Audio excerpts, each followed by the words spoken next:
আসসালামু আলাইকুম ভিউয়ার্স, আমি আমার চ্যানেলে সবসময় চেষ্টা করি আপনাদের বিজি লাইফটাকে ইজি করার জন্য কিছু রেসিপি শেয়ার করার জন্য। আজকে আমি আপনাদের মাঝে শেয়ার করছি ইনস্ট্যান্ট কনডেন্সড মিল্ক রেসিপি। অনেক সময় আমরা বাসায় কোনো রেসিপিতে কনডেন্সড মিল্ক ইউজ করতে গেলে বাসায় আসলে থাকে না, সেই সময় বাইরে যাওয়াটা ঝামেলা মনে করি।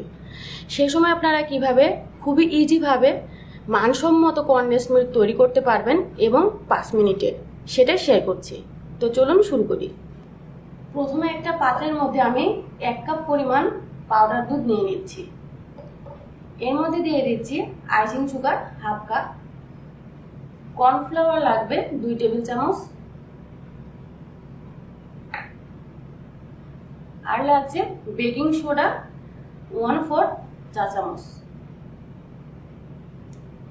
ড্রাই ইনগ্রিডিয়েন্টস গুলো দেওয়ার পরে এটাকে খুব ভালোভাবে মিক্স করে নিতে হবে।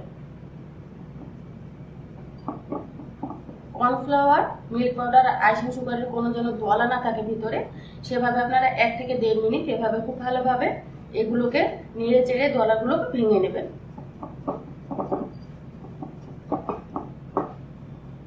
এরপরে এর মধ্যে অ্যাড করে দিচ্ছি 1 টেবিল চামচ পরিমাণ বাটার।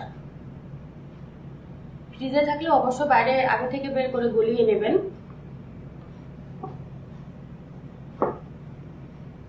আবারও আমি একটু মিক্সড করে নিচ্ছি। বাটার দেওয়ার পরেও আবার খুব ভালোভাবে মিশিয়ে নিতে হবে। সকল উপাদানের সাথে দেখুন বাটারটা মিশে গেছে। এখন এর মধ্যে অ্যাড করে দিতে হবে সামান্য গরম পানি, যার মধ্যে আপনারা একটা আঙুল ডুবিয়ে রাখতে পারেন। আমি পানির পরিমাণটা দিচ্ছি 1/2 কাপ। প্রথমে অল্প করে দিয়ে আমি একটু এভাবে মিশিয়ে নিচ্ছি। মিশিয়ে নেওয়ার পরে বাকি পানিটুকু আবার দিয়ে দিচ্ছি।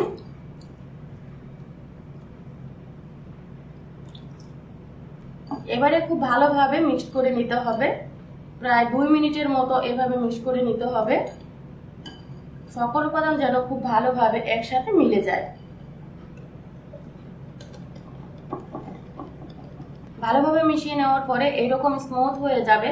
আর কনসিস্টেন্সিটা কিরকম হবে আপনাদেরকে আমি দেখিয়ে দিচ্ছি। যেরকম দেখতে পাচ্ছেন, জাল করে নিলে কিন্তু একেবারে সেই রেডিমেড কনডেন্সড মিল্কের মতো গাঢ় হয়ে যাবে। এখন অন্য একটা পাত্রে ঢেলে নিচ্ছি।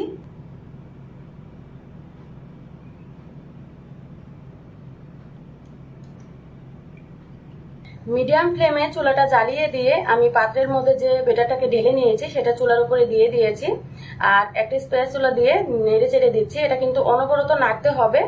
2 মিনিটের মতো জাল করে নিলেই, আর এরপরে একটু গাঢ় হয়ে আসলে আমি নামিয়ে নিব। নামিয়ে নেওয়ার আগ পর্যন্ত নাড়াচাড়াটা কিন্তু নন স্টপ থাকবে। আর দেখুন আগের চেয়ে কালারটাও চেঞ্জ হয়ে গেছে আর গাঢ় হয়ে গেছে। আর একটু গাঢ় হয়ে আসলেই আমি নামিয়ে নিব।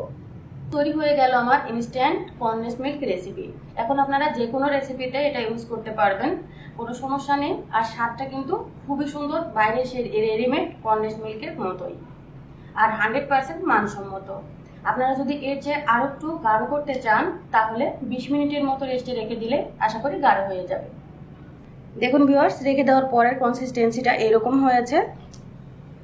এখন আপনারা এটাকে এয়ারটাইট বক্সে রেখে রেফ্রিজারেটরে 15 দিন রেখে ব্যবহার করতে পারবেন। ভিডিওটা আপনাদের কাছে কেমন লেগেছে কমেন্টে আমাদেরকে জানাবেন। কাছের মানুষের কাছে অবশ্যই শেয়ার করে দিবেন। এখন আমি একটা পাত্রে আপনাদেরকে ঢেলে দেখাচ্ছি।